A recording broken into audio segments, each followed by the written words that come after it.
రాహుల్ గారు చెప్పండి. ఎక్కడ చూసినా ప్రవస్తి ప్రవస్తి ప్రవస్తి. అమ్మాయి ఒక్కొక్కటిలా రోజుకొక విషయం బయట పెడుతుంది ఆమె. ఈ జడ్జెస్ గురించి కావచ్చు, లేకపోతే సెట్ వాళ్ళ గురించి కావచ్చు, మొత్తం ఆ పాడతా తీగ గురించి కావచ్చు. అంటే ఒక్కొక్కరు ఒక్కొక్కలా ఉంటారు, వాళ్ళు కరెక్ట్గా ఉండట్లేదు, నేను ఇన్ని ఫేస్ చేశాను, ఇవే ఆధారాలు అని ఆధారాలతో సహా బయట పెడుతున్నారు ఆమె. ఇంకా ఏవో దాచి ఉన్నాయి, అవి కూడా బయట పెడతాను అంటున్నారు. ఏంటవి? నేను ఇప్పటికి కూడా ప్రవస్తి పెయిన్ అర్థం చేసుకోగలను బేసికల్గా. ఎందుకంటే ఇన్నాళ్ళు మనం రియాలిటీ షోస్ అని చూస్తూ వాళ్ళు చూపించే టీఆర్పీల కోసం వాళ్ళు వేసే డ్రామాలని మనం నిజమని నమ్మేస్తూ వచ్చాము. వాళ్ళు ఏడుపులతో మనము ఏడ్చాము, వాళ్ళు నవ్వే నవ్వులకి మనము నవ్వాము, వాళ్ళు అక్కడ సీన్ చేస్తే మనం దాన్ని చూసి ఆశ్చర్యపోయాము. అంటే మనం అంటే ఐఎమ్ జనరలైజింగ్ ద స్టేట్మెంట్, చాలా మంది అలాగే ఉంటారు. అలాంటిది ఈ అమ్మాయి సడన్ గా బయటకు వచ్చి ఒక్కొక్కరిని చెప్తూ ఉంటే వాళ్ళు కూడా రియాక్ట్ అవ్వడం స్టార్ట్ చేశారు. వాళ్ళు రియాక్ట్ అయిన విధానం బాగాలేకపోయేసరికి ఈ అమ్మాయి ఉండండి మీ పని ఇట్లా ఉందా అని చెప్పి మళ్ళీ మొదలెట్టింది. అసలు ఎక్కడ తగ్గట్లేదు ఆమె. అమ్మాయి తగ్గనని కూడా చెప్పింది. అమ్మాయి తగ్గనని కూడా చెప్పింది, ఎక్కడా కూడా నేను తగ్గను. ఎందుకంటే ఈ షోని నమ్మి ఆ షోని నమ్మి నాలాగా టాలెంట్ ఉన్న సింగర్స్ అందరూ కూడా వాళ్ళ ఫేవరెటిజం వల్ల నష్టపోతున్నారు. అవును. ఇప్పుడు నేను కాబట్టి ధైర్యంగా ముందుకు వచ్చి చెప్తున్నాను. నా వెనకాల ఇంకా చాలా మంది ఉన్నారు, వాళ్ళందరినీ పిలిస్తే వాళ్ళు అసలు నోర్లు మూసుకుంటారు. నాకు ఒక్కరికి అన్యాయం జరిగిందని నేను మాట్లాడుతున్నాను కదా, నా జరిగిన అన్యాయానికి వాళ్ళందరూ సాక్షులు. వాళ్ళందరినీ పిలిపిస్తే వాళ్ళు చెప్తారు కదా. కాకపోతే వాళ్ళు భయపడుతున్నారు. భయపడమని కాదు, మనకెందుకు ఇప్పుడు మీడియాలోకి వచ్చి మనం ఎందుకు రచ్చ చేయాలి? ఇప్పుడు అమ్మాయికి ఎట్లాగో సింగింగ్ ఛాన్స్ ఇవ్వరు, నాకు కూడా ఇవ్వరేమో, అసలు ఇండస్ట్రీలో అడిగే పెట్టనివ్వరేమో, అలా వీళ్ళు అనుకుంటున్నారు. కానీ లేదండి, ఖచ్చితంగా అమ్మాయి గొంతుకు బాగుంది, మ్యూజిక్ డైరెక్టర్కి అమ్మాయి గొంతుకు నచ్చిందంటే ఖచ్చితంగా పెట్టుకుంటారు. దానికి అసలు నో డౌట్. ఈమె రాజకీయం చేయకుండా ఉంటే చాలు. మేడం సునీత మేడం, ఆమె ఏంటో, ఆమె పాటలు పెడుతుంది, పాటలు పెట్టి దానికి అర్థాలు అడుగుతుంది. మా తల్లి నువ్వు అసలు మాట్లాడకమ్మా అని చిలక్కి చెప్పినట్టు చెప్పారంట వాళ్ళు. మాట్లాడింది వచ్చి ఈమె మాట్లాడింది కాక ప్రవీణకు కూడా హింట్లు ఇచ్చింది. ఆ ప్రవీణ గారు కూడా అలాగే మాట్లాడారు. ఇప్పుడు వీళ్ళిద్దరు మాట్లాడడం వల్ల జరిగిన నష్టం ఎవరికి? వాళ్ళకే.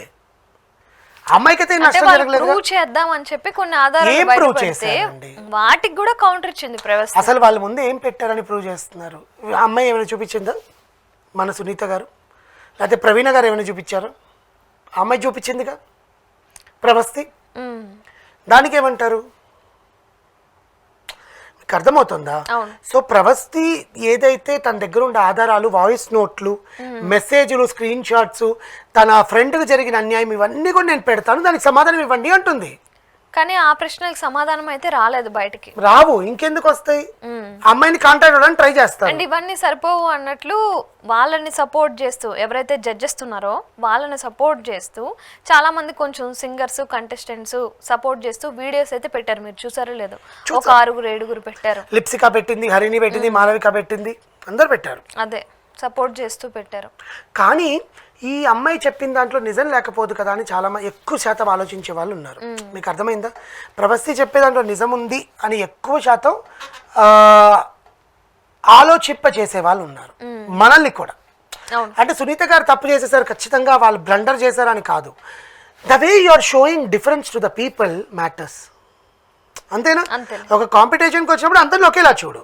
ఒకరిని పై స్థాయికి, ఒకరిని కింద స్థాయికి చూడాల్సిన అవసరం లేదుగా. ప్రవస్తి గారు చెప్పింది నిజమా అబద్ధమా అనేది పక్కన పెడితే, సునీత గారి మీద ఇప్పటికీ ఇలాంటి ఆరోపణలు చాలానే ఉన్నాయి. సునీత గారి మీద ఆరోపణలు సూపర్ సింగర్లో ఉన్నాయి. సునీత గారి మీద ఆరోపణలు సరిగమపాలో ఉన్నాయి. అందుకే కదా ఆమె సరిగమపాకి జడ్జిగా రాదు. She won't come as a judge Sa Re Ga Ma Pa.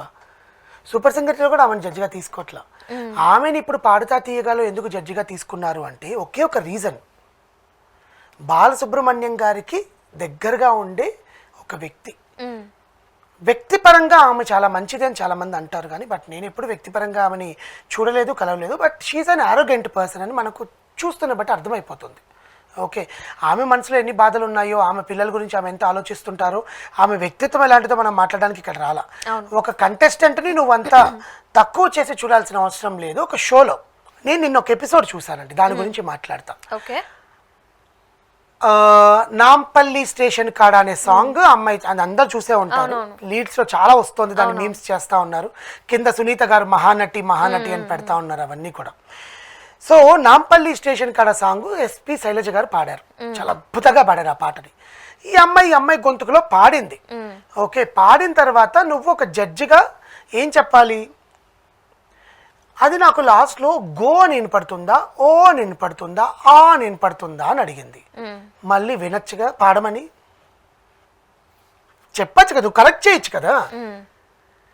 నువ్వు చెప్పడం కాదు, నువ్వు కరెక్ట్ చేయాలి. బాలసుబ్రహ్మణ్యం గారు మళ్ళీ పాడు అంటారు, మనకు అది ఒక్కసారి ఆ గమకం కరెక్ట్ గా పై స్థాయికి చెందలేదు, మళ్ళీ ఒక్కసారి పాడమ్మా అంటారు. ఇప్పుడు అమ్మాయి మళ్ళీ మ్యూజిక్ లో పాడింది అనుకో, కరెక్ట్ అయిందని దానికి వేస్తారు మార్కులు. ఎందుకంటే ఈ అమ్మాయి పాడగలదు, కానీ ఆ టైంలో ఒక ఫ్లక్చువేషన్ ఏదో అయ్యింది అని. ఆ ఫ్లక్చువేషన్ గురించి నువ్వు ఎక్స్ప్లెయిన్ చేయాలి. ఎంత సున్నితంగా అసలు కూర్చుంటే పక్కన కిరణవాణి గారు ఇలా దీలబడిపోయి చూస్తున్నారు, ఆ చంద్రబోస్ గారు ఏమో ఇలా పెట్టి చూస్తున్నారు. అంటే మీరు అమ్మాయి పాడడం ఇష్టం లేకపోతే అమ్మాయిని అసలు షోలో పెట్టుకోవడం కూడా వేస్టే కదా. ఇప్పుడు అన్ని కెమెరాలు మీ ముగ్గురిని కవర్ చేస్తున్నాయి, అమ్మాయి అక్కడ పాడుతుంది. మీ ముగ్గురికి అమ్మాయి అసలు పాడటమే ఇష్టం లేకపోతే అమ్మాయిని కంటెస్టెంట్ తీసుకోవచ్చు, అమ్మాయి వేరే షోకి పోతుంది. నీకు నచ్చిన వాళ్ళని పెట్టుకో, నీకు నచ్చిన వాళ్ళని తీర్చిదిద్దుకో. ఆ పిల్లని అక్కడికి పిలిచి ఆ పిల్లకి మీరు మార్కు లేకుండా ఇలా ఏదో దీనిలో సునీత గారు మాట్లాడుతుంటే కిరణ్ గారు ఇలా ఒరిగిపోయి వెనకాల అని చూస్తున్నారు. అంటే అది అసలు ఎంత పవిత్రంగా నడిపిన షో. పవిత్రంగా ఎందుకు అంటున్నానంటే చెప్పులు కూడా ఎవరు లోపలికి వేసుకో రాకుండా వచ్చి కూర్చుంటారు ఆ షోలో. ఆడియన్స్ కూడా బాలసుబ్రహ్మణ్యం గారి మాటలు వినడానికి వస్తారు చాలా మంది, బాలసుబ్రహ్మణ్యం గారి చెప్పే ఆ మెలకువలు నేర్చుకోవడానికి వస్తారు చాలా మంది. మీ ముగ్గురు జడ్జి స్థానానికి కరెక్టా అంటే కరెక్టే, the way treating is different. అది నేను చెప్తున్నా. ముగ్గురు లెజెండ్సే. సునీత గారు చాలా బాగా పాడతారు, సునీత గారు డబ్బింగ్ నాకు చాలా ఇష్టం. చంద్రబోస్ గారు చాలా బాగా రాస్తారు, ఆస్కార్ విన్నర్. కీరవాణి గారు ఆస్కార్ విన్నర్. ఖచ్చితంగా వాళ్ళ ముగ్గురు లెజెండ్సే, నేను కాదనట్లా. But the way you are giving facial expressions, అదొక సాంగే కాదు, రెండో సాంగ్ అంతా రామమయం పాడింది, శ్రీరామనవమి ఎపిసోడ్ అనుకుంటుంది. ఆ అమ్మాయి అంతా రామమయం పాడినప్పుడు పాడేసింది, అయిపోయింది. అయిపోయిన తర్వాత సునీత గారు మాట్లాడుతూ నాకు ఈ సినిమా అంటే చాలా దగ్గర ఉంది, ఆమె మెలకులు ఉన్నాయి, ఆమె ఎక్స్పీరియన్స్ ఏవో పంచుకున్నారు.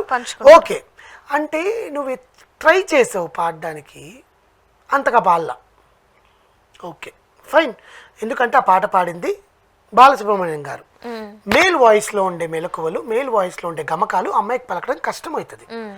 ట్రై కట్ చేసావు, దానికి కూడా నువ్వు అంత ఫేస్ ఇలా దీలాగా పెట్టుకొని చెప్పాల్సిన అవసరం ఏంటి? అదే అందుకే అమ్మాయి నన్ను అదోలా చూస్తాను. మళ్ళీ కీరవాణి గారు వచ్చారు, కీరవాణి గారు వచ్చి ఇలా కూర్చొని ఇలా ముందుకని ఈ పాటలు నువ్వు చెప్పాలనుకోవట్లా, నువ్వు అసలు అమ్మాయికి నువ్వు జడ్జిమెంటే ఇవ్వాలనుకోవట్లా.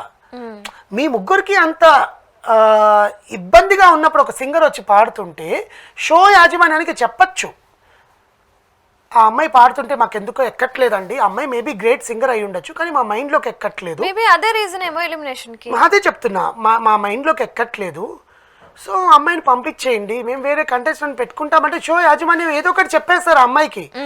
రోజు అమ్మాయి చేత పాడించుకుంటూ అమ్మాయికి ఇబ్బంది పెట్టినట్టు బట్టలు వేసుకుంటూ ఆ అమ్మాయిని మంచిగా పాడినా కూడా అభినందించకుండా సర్కాజంతో మాట్లాడుతూ అవమానిస్తూ ఉంటే ఎవరు ఉండరు. అది అవమానం అనను కానీ సర్కాజం, నీకు ఇష్టం లేకుండా నువ్వు జడ్జిమెంట్ చెప్తున్నావు, అది తెలుస్తా ఉంది నీ ఫేస్ లో. అమ్మాయి నిజంగా తప్పులు చేస్తే నువ్వు సీరియస్ గా చెప్పచ్చు, అమ్మాయి సింగి షో నువ్వు ఇష్టం వచ్చినట్టు పాడకూడదు అని. అమ్మాయి పాడిన దానికి నువ్వు జడ్జిమెంట్ ఇష్టం లేకుండా చెప్తావు, ఇష్టపూర్వకంగా చెప్పట్లా. ఆ అమ్మాయి మారాలి, అమ్మాయి నేర్చుకోవాలని నువ్వు చెప్పట్లా. అమ్మాయి వెళ్ళిపోవాలి, వీళ్ళు ఏంది నాకు వీళ్ళ ముందు నేను ఎందుకు పాడాలి అని అమ్మాయి అంతటా అమ్మాయి వెళ్ళిపోయేటట్టుగా మీరు చేస్తున్నారు, అది తప్పు. అయితే వాళ్ళు ఏమంటున్నారు అంటే, అదే సునీత గారు ఒక వీడియో రిలీజ్ చేస్తే దాంట్లో ఏమన్నారంటే నీకు ఎలిమినేషన్ తీసుకోవడం రాలేదు అంటున్నారు. ఎలిమినేషన్ తీసుకోవడం రాలేదు అనుకుంటే అమ్మాయి చాలా చాలా చాలా షోల్లో ఎలిమినేట్ అయ్యారుగా. ఫస్ట్ 2 ఎపిసోడ్స్ లో ఎలిమినేట్ అయిన షోలు కూడా ఉన్నాయి ఆమెకి. డిపెండ్స్. అదే ఆమె లిరిక్స్ మర్చిపోతే ఒకలాగా, వేరే వాళ్ళ లిరిక్స్ మర్చిపోతే చేతుల మీద రాసుకొస్తే లిరిక్స్ రాసుకొస్తే దానికి నవ్వడము లాంటివి చేశారంట. అదే ఇవన్నీ వాళ్ళకి జోకుల్లా కనిపిస్తాయి.